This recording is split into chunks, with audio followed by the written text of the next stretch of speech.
നിങ്ങളുടെ ഇഷ്ട പരമ്പരകൾ എക്സ്ക്ലൂസീവായി സൺ നെക്സ്റ്റ് ആപ്പിലൂടെ തികച്ചും ഫ്രീ ആയി ഇപ്പോഴേ ആപ്പ് ഡൗൺലോഡ് ചെയ്യൂ.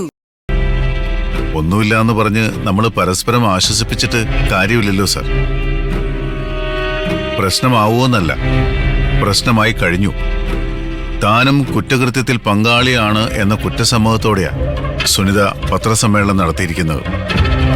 ഒരു മാപ്പ് സാക്ഷി മോഡൽ കളി. അങ്ങനെ വരുമ്പോ സുനിത ഉന്നയിക്കുന്ന ആരോപണങ്ങൾക്ക് പൊതുമധ്യത്തിൽ ബലം കൂടും. കൃത്യമായ പ്ലാനോടെ ആരോ പറഞ്ഞു പഠിപ്പിച്ച് സുനിതയെ കളത്തിലിറക്കിയിരിക്കുകയാണ്. അതെ, നമ്മുടെ ഹോസ്പിറ്റലിൽ ഇന്ന് നടന്ന ഇഷ്യൂസ് പോലും പ്രീ പ്ലാൻഡ് ആയിരുന്നു. അക്ഷര സുനിതയുടെ മേൽ കൈവയ്ക്കണമെന്നത് സുനിതയ്ക്കായിരുന്നു നിർബന്ധം.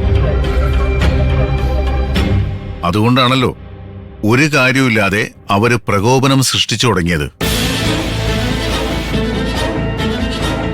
ഇനിയിപ്പോ ഇത് കേസാവത്തില്ല ഡാഡി, നമ്മുടെ ഹോസ്പിറ്റലിനെതിരെ വരും. അവര് ഹയർ അതോറിറ്റീസിൽ നേരത്തെ തന്നെ പരാതി കൊടുത്തിട്ടുണ്ടല്ലോ. അതിന്റെ കൂടെ പ്രസ് മീറ്റും കൂടി ആവുമ്പോ അന്വേഷണം ഉണ്ടാവുമെന്ന് ഉറപ്പല്ലേ?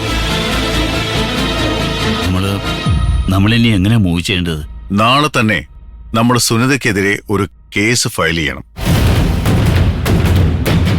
ഹോസ്പിറ്റലിന്റെ റെപ്യൂട്ടേഷനും ക്രെഡിബിലിറ്റിയും തകർക്കാൻ ശ്രമിച്ചതിനും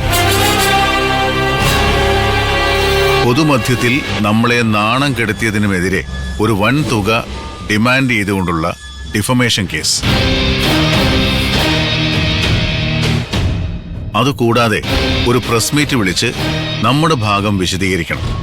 നമ്മുടെ ലീഗൽ അഡ്വൈസറോടും കൂടി ഒന്ന് ആലോചിച്ചിട്ട് തീരുമാനമെടുത്താൽ മതി.